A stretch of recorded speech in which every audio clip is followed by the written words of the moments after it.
వచ్చే ఎన్నికల్లో రాష్ట్రంలో వైసీపీ సర్కారు గెలవటం వల్ల ఇటు పేద ప్రజలకి లబ్ధి చేకూరుతుంది. ఒకవేళ చంద్రబాబు లాంటి వ్యక్తులు గెలిస్తే వాళ్ళు అభివృద్ధిపైన దృష్టి సారిస్తామనే నేపంతో పేద ప్రజలకు ఉపయోగపడే సంక్షేమ పథకాలను కూడాను ఎత్తివేస్తారని ఈ మధ్యన 2 రోజుల క్రితం ఒక ఛానల్కి ఒక పత్రిక ఇచ్చిన ఇంటర్వ్యూలో లోక్సత్తా వ్యవస్థాపక అధ్యక్షులు జయప్రకాష్ గారు చెప్పడం జరిగింది.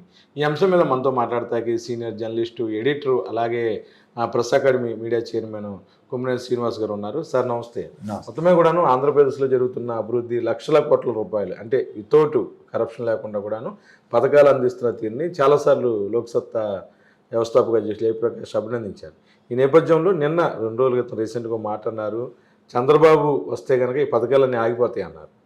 ఇప్పుడు అది ప్రస్తుతం వార్తల్లో ఒక చర్చకు దారితీసింది. అంటే నేను కూడా మొత్తం వీడియో చూడలేదు, కానీ కొన్ని మిత్రులు దాని పోస్టర్ లాగా మార్చి ఆయన వ్యాఖ్యల్ని పెట్టడం అది గమనించాను. ఆయన కొన్ని విషయాల మీద చాలా స్పష్టంగా చెబుతూ వస్తున్నారు జయప్రకాష్ గారు. ఒకటి, సిపిఎస్ కంట్రిబ్యూటరీ పెన్షన్ స్కీమ్ కనుక అమలు చేస్తే దేశం మునిగిపోద్ది, ఆ రాష్ట్రాలు మునిగిపోతాయి, అది సాధ్యమయ్యేది కాదు అని చెప్తున్నారు. జగన్ గారు ఆ విషయంలో ఆయన ఏం చేశారంటే, మొదట హామీ ఇచ్చినప్పుడు కూడా ఇది దానివల్ల అవ్వదు అని తెలుసుకున్న తర్వాత వారందరికీ ఆ విషయం చెప్పి గ్యారంటీడ్ పెన్షన్ స్కీమ్ అని కొత్త స్కీమ్ తీసుకొచ్చారు. దాన్ని జయప్రకాష్ గారు వీళ్ళంతా కూడా అప్రిషియేట్ చేశారు.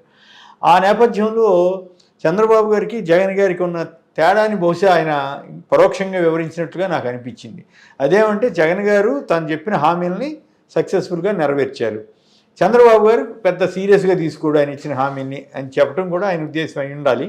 ఇంకోటి ఏంటంటే, జగన్ గారు ఇచ్చిన హామీల విలువ 45,000 కోట్లు, కానీ చంద్రబాబు గారు ఇచ్చిన 6 హామీల విలువే, 6 గ్యారంటీల్లో కూడా అన్ని లెక్కేస్తే ఎక్కువ ఉండొచ్చు, 1,50,000 కోట్లు మినిమం. అది నేను చెప్పింది ఏదో పథకాలు అమలు చేయాలని 6. ఇంకా అవి కాకుండా ఇంకో 50 ఉంటాయి. ఇప్పుడు బస్సులు కూడా ఫ్రీ ఇచ్చారులేండి, బస్ ఫ్రీ కానీ ఇవన్నీ కూడా. ఇప్పుడు బస్ ఫ్రీలో ఏం జరుగుతుందో చూస్తున్నాం. తెలంగాణలో ఆటో డ్రైవర్లు లక్షల మంది గగ్గోలు పెడుతున్నారంట. ఆంధ్రప్రదేశ్లో 12 లక్షల మంది ఆటో డ్రైవర్లు ఉన్నారట. మరి వాళ్ళ బతుకేమైపోవాలి అసలు? పైగా దీనివల్ల పోనీ మహిళలకి ఏమన్నా మేలు జరిగితే సంతోషం, ఏం పెద్ద ఉపయోగపడే వ్యవహారం కాదు కదా. వాళ్ళకి మిగిలేదంతా 400-500 మిగులుతుంది, కానీ ఆటో డ్రైవర్ల బతుకు దెబ్బతింటుంది కదా. సో అది వేరే విషయం. పోనీ అది కూడా అన్నిటికీ ఇస్తున్నారంటే మన కేటీఆర్ చెప్పాడు, ఏదో పల్లె వెలుగు, సిటీ బస్సులు వీటికే పరిమితమైందంట, ఎక్స్ప్రెస్లు వాటిల్లో మళ్ళీ ఇంప్లిమెంట్ చేయట్లేదంట. సో ఆ ఇబ్బందులన్నీ అట్లా ఉన్నాయి.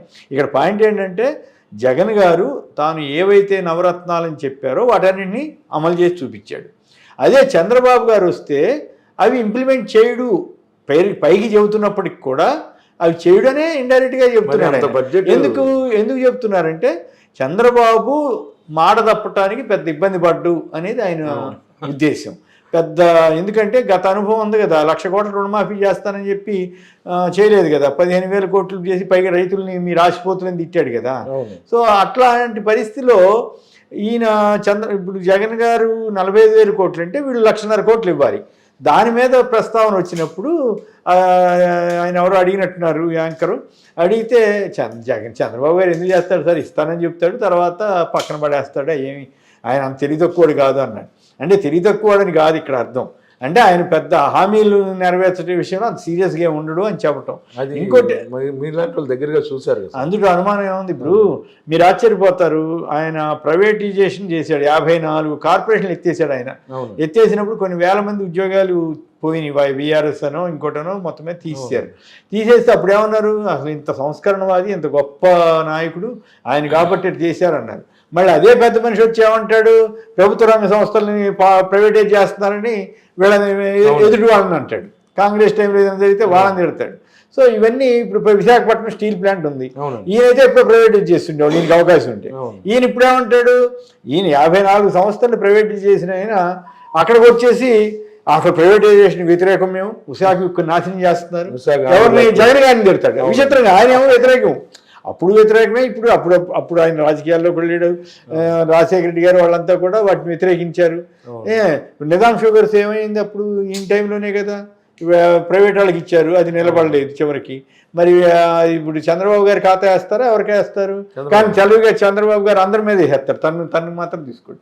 సో వాటన్నింటిని దృష్టిలో పెట్టుకుని చంద్రబాబు గారు ఇచ్చే హామీలు నమ్మాల్సిన అవసరం లేదని జయప్రకాష్ నారాయణ గారు చెప్పినట్టు నాకు అర్థమైంది. మా అభిప్రాయం కూడా అంతే. నేను అందుకే ఇవాళ రామోజీరావు రావణాసురుడు లాగా వ్యవహరిస్తూ జగన్ గారి మీద రాశాడు కదా, ఇష్టం అప్పు రుణకంఠుడు అని రాశాడు కదా. ఈయన దశకంఠుడిగా మారి రావణాసురుడిగా వ్యవహరిస్తూ ఆంధ్రప్రదేశ్ ప్రజలను చెరబట్టారన్నది నా అభిప్రాయం. చెరబట్టాలని చూస్తున్నారన్నది నా అభిప్రాయం.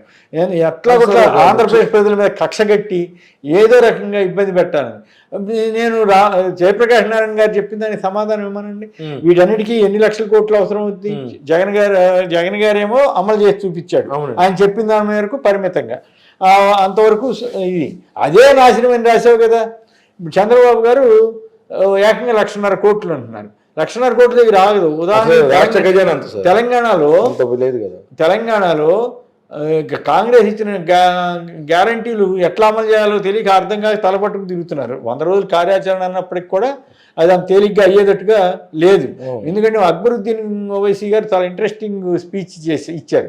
దాని ప్రకారం ఏడాదికి 3 లక్షల కోట్లు అవసరం అవుతుంది, మీరు ఇవ్వండి బాగుంటుందని చెప్పాడు ఆయన వ్యంగ్యంగా. ఎక్కడి నుంచి చేస్తారని అడగకుండా ఎస్ ఇదంతా బాగానే ఉంటుంది, మీరు ఇవ్వండి మంచిదే అని చెప్పాడు. అంటే ఇవ్వలేరని చెప్పడమే కదా. 3 లక్షల కోట్లు. అలాగే 3 లక్షల కోట్లు మొత్తం హామీలన్నీ నెరవేర్చాలంటే ఉదాహరణకి. అట్లాగే ఇక్కడ మూడేంటి ఇక్కడ ఇంకెక్కువ అవుతుంది. అవునండి, అవును. నిజం ఆయన అమలు చేయాలంటే అప్పుడేమంటాడు, ఆర్థిక పరిస్థితి బాగాలేదు, అది బాగాలేదు, జగన్ ఇచ్చేసాడు. ఒకటి బేసిక్గా దీనికంటే ముందు చంద్రబాబు గారు అధికారంలోకి వచ్చే అవకాశం లేదు. ఆ ముందు ఆ క్లారిటీ ఇవ్వాలి. ఇవన్నీ ఏంటి ఇప్పుడు పట్టులతో కూడిన వ్యవహారం. ఒకవేళ వస్తానంటే వస్తే ఆయన చెవుడని చెప్పడమే కదా జయప్రకాష్ నారాయణ. దాని మీద నా విశ్లేషణ ఏమిటంటే ఆయన చెప్పింది వాస్తవం. ఆయన ఏ ఉద్దేశంతో చెప్పినా చంద్రబాబు గారు తన హామీల విషయంలో సీరియస్గా ఉండడు. తీసుకెళ్ళి మళ్ళీ వెబ్సైట్లోంచి ఆ వెబ్సైట్లో పుస్తకం బయటపడేస్తారు. సో మళ్ళీ ఇతర పార్టీల వాళ్ళు అయ్యా నీ పుస్తకం మా దగ్గర ఉందని చెప్పాల్సిందే తప్ప వేరే అవకాశం ఉండదు. సో ఆ రకంగా చూడాలి. ఖచ్చితంగా చంద్రబాబు గారు నిజాయితీ ఉంటే ఆయన ఇగో నా హామీ ఇది, దానికి అయ్యే ఖర్చు ఎంత, నా హామీ ఈ రెండో హామీ ఇది, ఈ రెండో గ్యారంటీ అని అన్నాడు కదా, ఎంత ఖర్చు అయిందంటే మహాలక్ష్మి కింద గ్యాస్ సిలిండర్లు 3 కోట్ల మందికి ఇవ్వాలి ఇంటూ ఎంత. అట్లాగే మహాలక్ష్మి స్కీము, మహాలక్ష్మిలోనే కదా 2,500 చొప్పున ఇవ్వాలి. ఒక్కదానికి 37,000 కోట్లు అవుద్దని అంచనా. 37,000 కోట్లు పర్ యానం. నాట్ దట్ ఒక రోజుకి కాదు. ఏపీలో సగం పథకాలు అమలైపోతాయి, 300 పథకాలు అమలైపోతాయి. మొత్తం 5 ఏళ్ళకి కాదు, ఒక ఏడాదికే 37,000 కోట్లు అవుతుంది ఒక్క దానికోసమే. మరి ఎక్కడి నుంచి తెచ్చిస్తావో చెప్పాలి కదా. చెప్పకుండా గ్యాస్ సిలిండర్లు 3 సిలిండర్లు ఎంత అవుద్దో లెక్కేసి చెప్పాలి కదా.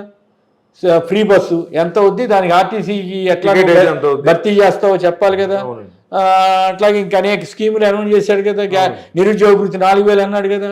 మరి కిందసారి ఇవ్వలేదు, మోసం చేశారన్నది వేరే విషయం. కానీ ఇప్పుడు ఎంత ఇస్తారో చెప్పాలి కదా. సో ఇట్లా వరుసనే మనం దగ్గర పెట్టుకుంటే అర్థం అవుతుంది. ఆ లిస్ట్ పెట్టుకుని, ఎందుకంటే మనకి 1-2 అన్నీ చెప్తుంటాడు ఆయన, అవన్నీ గుర్తుపెట్టుకుని చెప్పాలంటే అయ్యే పని కాదు. సో అవి కాకుండా లోకేష్ గారు ఇచ్చే హామీలు, మళ్ళీ ఎస్సీ ఎస్టీలకు ఇచ్చే హామీలు, ఏది డిక్లరేషన్లు, ఇవన్నీ లెక్కలేస్తే అసలు విషయం బయటకు వస్తుంది. అవేవి చేయలేవన్న సంగతి జయప్రకాష్ నారాయణ తెలుసు. జయప్రకాష్ నారాయణ గారు అందుకే చంద్రబాబు తెలివైనడు, ఇవన్నీ చేయడు అని చెప్పేశాడు అంతే. సార్ అసలు మామూలుగానే శ్రీలంకతో పోల్చి రాష్ట్రాన్ని రకరకాలుగా కామెంట్లు చేస్తున్నారు, ఫేస్బుక్లో పెడతారు. మరి చంద్రబాబు ఇన్ని లక్షల కోట్లు ఎలా తెస్తాడు? రాష్ట్రంలో పరిస్థితి ఏంటి? ఇంక ఈయన వచ్చిన తర్వాత హార్బర్లని అభివృద్ధి అన్న జరిగింది. 2014, 2019 అసలు ఏం లేదు కదా. అదే ఆశ్చర్యం కలిగించే అంశం ఏంటంటే మధ్యతరగతిలో ఒక రకమైన ఎఫోరియా క్రియేట్ చేశారు, ఒక రకమైన భ్రాంతి క్రియేట్ చేశారు. ఈనాడు వారు, ఆంధ్రజ్యోతి వారు, తెలుగుదేశం చంద్రబాబు చెప్పే అబద్ధాలన్నీ ప్రచారం చేసి, ఓ పక్క 9 ఫిషింగ్ హార్బర్లు, 4 పోర్ట్లు, విశాఖలో డేటా సెంటర్, ఇన్ఫోసిస్, ఇవన్నీ వస్తుంటే ఏవి రావట్లేదని ఈనాడు వాడు చట్టవార్తలు చేశారు. చేసిన తర్వాత పోనీ రైట్, నేను ఈ అభివృద్ధి మాత్రమే చేస్తాను, వాలంటీర్ల వ్యవస్థ ఎత్తేస్తాను, వార్డు సచివాలయ వ్యవస్థ ఎత్తేస్తాను, గ్రామ సచివాలయ వ్యవస్థ ఎత్తేస్తాను, రైతు భరోసా కేంద్రాలు ఎత్తేస్తాను, విలేజ్ క్లినిక్స్ ఉండవు నేను వస్తే చెప్పమనండి. ఆర్బీకేలు ఉన్నాయి సార్. ఆ తర్వాత చేయూత కింద ఇచ్చేది ఆపేస్తాము. అవి చెప్పపోగా నేను ఇంక 2,500 చొప్పున ఇస్తానంటాడు. అవి చెప్పపోగా గ్యాస్ బండ్లు ఇస్తానంటాడు. సో ఇవన్నీ ఎట్లా నమ్మాలి? అయితే మధ్యతరగతి వాళ్ళకి నా విజ్ఞప్తి ఏమిటంటే, మీరు వాస్తవాలను బెరీజ్ వేసుకోండి. ఎస్, జగన్ గారు చేసిన స్కీములు మీకు వ్యతిరేకం కావచ్చు. ఈ స్కీముల వల్ల నష్టం జరుగుతుందని మీరు భావించవచ్చు. మీ భావన నేను తప్పుపట్టను. కానీ అంతకు 5 రెట్లు ఇస్తానని ఎక్కువ ఇస్తానంటున్న చంద్రబాబుని మీరు ఎట్లా నమ్ముతారు? ఎవరైనా సరే నమ్మేవాళ్ళు. కాస్త విజ్ఞత ఉన్న వాళ్ళు ఎవరు నమ్మరు. కాస్త విజ్ఞత, వివేకం, వివేచన ఉన్న పౌరులు ఎవరు, ఆంధ్రప్రదేశ్ పౌరులు ఎవరు చంద్రబాబు ఇచ్చే హామీలు నమ్మరు. చంద్రబాబు పవన్ కళ్యాణ్ కలిసి ఇచ్చే హామీలు విలువను లెక్కేసుకుంటే అసలు ఎట్టి పర్సెంట్ ఓటేయకూడదు. ఆంధ్రప్రదేశ్ బాగు కోరుకునే వాళ్ళు ఎవరైనా సరే ఓటేయకూడదు. ఇప్పుడు సార్ కూడా అదే చెప్పారండి, అసలు ఓటు అనేది ఆలోచించేయండి, అంతే కదా. ఎలా ఇంప్లిమెంట్ చేస్తారు? ఈయన 1000 రూపాయలు ఖర్చు పెడతానంటేనేమో రాష్ట్రం దెబ్బతింటుంది, దివాళా చేస్తుందని రాసే ఈనాడు అక్కడ కూడా రాయాలి కదా. ఈయన 1000 రూపాయలు అంటే ఆయన 10,000 ఇస్తానంటున్నాడు, 1,00,000 రూపాయలు ఇస్తానంటున్నాడు, ఎలా ఇస్తాడు అనేది రాయాలి కదా. ఇంకా 10 ఎంతులు దివాళా తీస్తావా, 10 శ్రీలంకను తయారు చేస్తావా అని చంద్రబాబుని అడగాలి కదా. అడగకపోగా రామోజీరావు కేవలం చంద్రబాబు గారికి ఒకప్పుడేమో ఆయన గురువు, రామోజీరావు గారు చంద్రబాబు గారి గురు శిష్యులు అనేవాళ్ళు కదా. ఇప్పుడు చంద్రబాబు గారికి బానిసలాగా మారిపోయి రామోజీరావు గారు అసలు ఆయన ఏం చేసినా సరే అబ్బో బ్రహ్మాండం. చివరికి లోకేష్ని ఒక మహానాయకుడు లెక్క ప్రొజెక్ట్ చేస్తున్న తీరు, ఒక నాయకుడు ఎదుగుతుంటే ఎంకరేజ్ చేయొచ్చు, తప్పేం కాదు. అసలు ఆయన అంత మహానాయకుడు దేశంలో లేదన్నట్టుగా ప్రొజెక్షన్ ఇస్తున్న తీరు మాత్రం ఏమి సాధించాడని లోకేష్ చెప్పండి మీరు. ఏమి ఆయన ఎమ్మెల్సీ ఎట్లా అయ్యాడు? ఇంట్లో వాళ్ళ ఒత్తిడి వల్లే కదా. మంత్రి పదవి ఆయనకి ఏం అర్హత ఉందని ఇచ్చారు, కేవలం చంద్రబాబు గారి కొడుకు అనే కదా.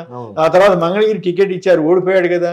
అయినప్పటికి కూడా అసలు ఆయన అంత గొప్ప నాయకుడు ఇంకెవరు లేరు అన్నట్లు వార్తలు ఇవ్వద్దని నేను అంటలా. కానీ ప్రొజెక్షన్ ఇచ్చే తీరు ఎట్లా ఉందంటే అసలు ఆంధ్రప్రదేశ్ని ఉద్ధరించేది లోకేష్ ఒక్కడే. రేపు ముఖ్యమంత్రి ఇట్లా అధికారం రాదు, వస్తే చంద్రబాబు ముఖ్యమంత్రి అవుతాడని నేను అనుకోవట్లేదు. లోకేష్ అవ్వచ్చు. లోకేష్ అయినా కూడా, లోకేష్ కాకపోయినా కూడా చంద్రబాబుని ఒకవేళ ముఖ్యమంత్రిగా చేసుకున్నా 1 ఏడాది కంటే ఎక్కువ ఉండకపోవచ్చేమో అని నా అభిప్రాయం. సరే, పవన్ కళ్యాణ్ కూడా పక్కన పెడదాం. పవన్ కళ్యాణ్ ఎట్టాకు వీళ్ళిద్దరికీ సరెండర్ అయిపోతున్నాడు అనేది ఒక అభిప్రాయం, సరెండర్ అయిపోయాడు అనేది ఒక అభిప్రాయం ఉంది. కాబట్టి అది ఆయనకి సీఎం పదవి ఇస్తారా ఎవరా ఆ గొడవ అంతా వదిలేసేద్దాం.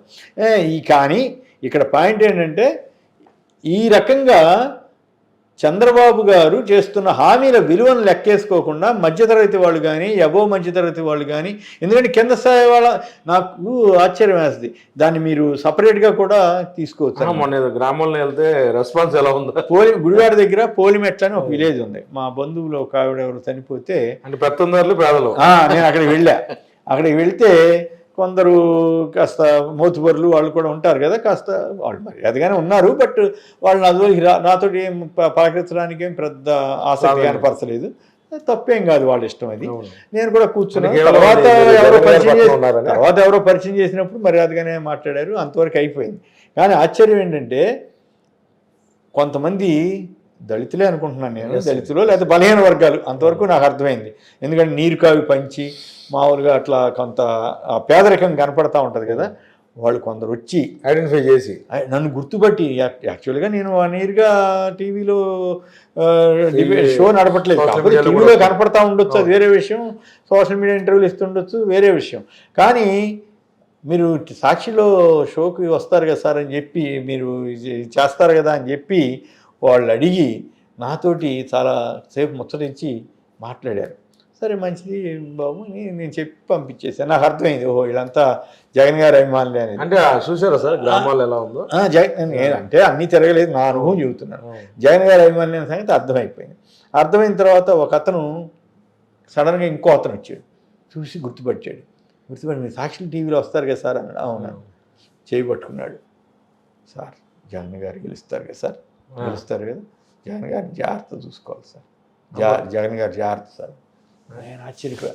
అప్పుడు అతని కళ్ళల్లో నాకు ఆ జగన్ గారి పట్ల ఉన్న ఆరాధనాభావం కనిపించింది. ఆ రకమైన అభిమానాన్ని సంపాదించుకోవటం అంటే అని తేలికైన వ్యవహారం కాదు. ఒకవేళ జగన్ గారు కనుక ఈ స్కీములు ఆయన చెప్పినట్టు అమలు చేయకుండా ఉన్నట్లయితే వాళ్ళందరికీ వ్యతిరేకం అయ్యేవాడు. వాళ్ళందరికీ కాదు, ఇదే ఈనాడు పచ్చిగా ఇప్పుడే ఇంప్లిమెంట్ చేస్తేనే చండాలంగా రాస్తుంది, ఇంప్లిమెంట్ చేయకపోతే రెచ్చిపోయి రాసిండే.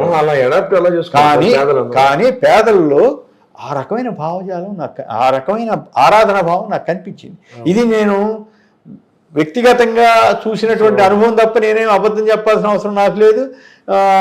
నేను ఏమి దీంట్లో ఒక్క ఈసమెంత అబద్ధం ఉందని నేను పోలిమెట్ల పలానా వారి ఇంటిని కూడా ఎవరైనా డౌట్ వస్తే నేను పలానా వారి ఇంటికి వెళ్ళానని కూడా మొన్న ఆదివారం నాడే 17వ తారీఖు ఇవన్నీ నేను ఆశ్చర్యపోయాను. నేనైతే మామూలుగా జగన్ గారికి అనుకూలంగా ఉంది వివేక సెక్షన్ అంతా నేను నమ్మాను, కానీ ఇంత ఆదరాభిమానం ఉంటుందని నేను ఊహించను. అది నాకు అప్పుడు నాకు కాన్ఫిడెన్స్ కూడా వచ్చింది. ఓహో, సో జగన్ గారి బలం ఇది. సో జగన్ గారు గెలవడానికి పెద్ద అసలు ఆయన ఏం అంత ఇబ్బంది పడాల్సిన అవసరం లేదు. అంటే టీడీపీ జనసేన అడావుడి చేస్తున్నారు, కానీ కింద డౌన్ టు సెక్షన్లో నాకు బాగా గుర్తు 1978 ఎక్స్పీరియన్స్ చెప్పాలి. 78లో కూడా కాంగ్రెస్ 6 జనతా కాంగ్రెస్ అయ్యి, కాంగ్రెస్ 6 జనతాల్లో అచ్చంగా మోతుబరులే ఉండేవాళ్ళు. నిజంగా మోతుబరులు, బాగా డబ్బులు ఉన్నవాళ్ళు, పెత్తందారులు అంతా ఉండేవాళ్ళు. కాంగ్రెస్ అయ్యికి టిక్కెట్లు తీసుకోవడానికి కూడా సరిగ్గా ఉండేవాడు కాదు, సరైన క్యాండిడేట్లు దొరకలా. ఉదాహరణకి తిరువూరులో ఒక్కలగడ్డ ఆదాం గారని ఒక లారీ డ్రైవర్, ఆయన ఎవరు క్యాండిడేట్ లేకపోతే ఆయన అడిగితే ఇచ్చారు, ఎట్నో బీ ఫార్మ్ ఇచ్చేసారు. ఆయన అసలు ప్రచారం చేసింది లేదు, ఏమీ లేదు. ఎంత మెజార్టీతో గెలిచాడో ఇన్ కాంగ్రెస్ అయ్యి. అట్లా ఇప్పుడు కొంతమంది పేర్లు అయితే బాగోదు. ఇప్పుడు ఆ తర్వాత తెలుగుదేశంలోకి వచ్చారు, ఆ తర్వాత కాంగ్రెస్లోకి వచ్చారు, ఇప్పుడు కొందరు వైసీపీలో ఉన్నారు. అంతే అప్పటి సీనియర్లు కొద్దిమంది ఉంటారు కదా, వాళ్ళు అప్పట్లో జనతా పార్టీ తరఫున కాంగ్రెస్ తరఫున పోటీ చేశారు, వాళ్ళు ఓడిపోయారు అప్పుడు. కానీ అప్పుడు వాతావరణం ఎట్లా ఉంది, ఏదో జనతా పార్టీ వచ్చేస్తుందేమో అనేంత అప్పుడు 1978 అసెంబ్లీ ఎలక్షన్స్ లో నేను చెప్పేది. అంటే అప్పుడు ఇంత దిక్కుమాల రాజకీయాలు లేవు, ఇంత నికృష్టం, ఈ పత్రికలు కూడా అంత నికృష్టంగా లేవు.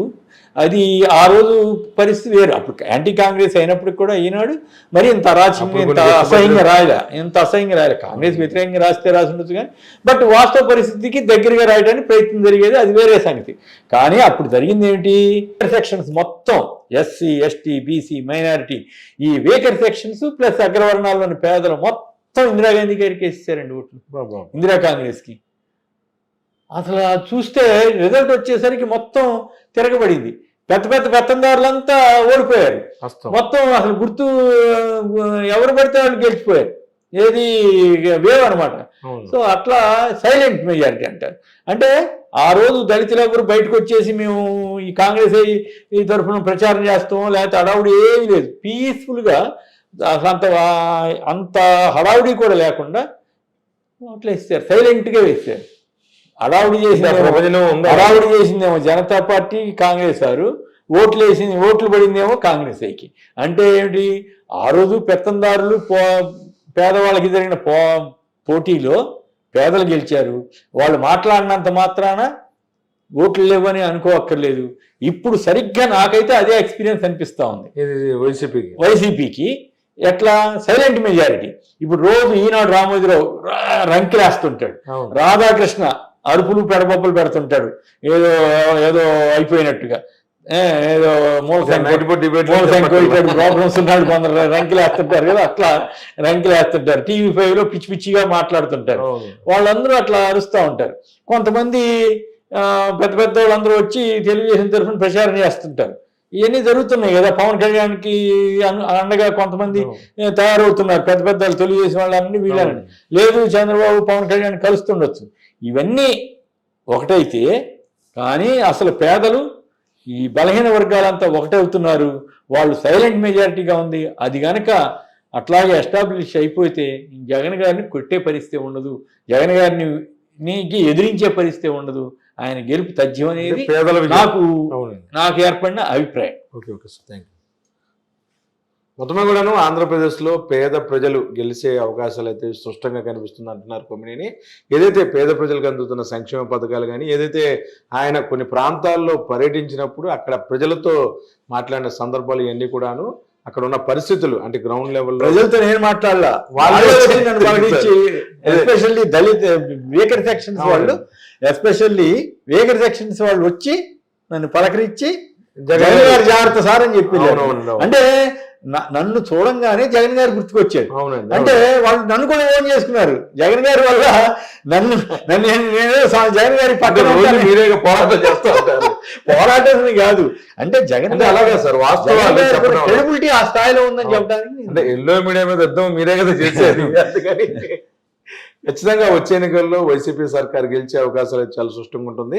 ఏదైతే జయప్రకాష్ గారు చెప్పిన అభిప్రాయాలు, ఏదైతే టీడీపీ అమలు చేస్తా ఉంటున్న అంకెల గారడి ప్రజలెవరు కూడా విశ్వసించట్లేదు అంటున్నారు కొమ్మినేని. వీడియో జర్నలిస్ట్ విజయకృష్ణ కలిసి ఐడ్రీమ్ కోసం అబ్దుల్ అలీ, విజయవాడ.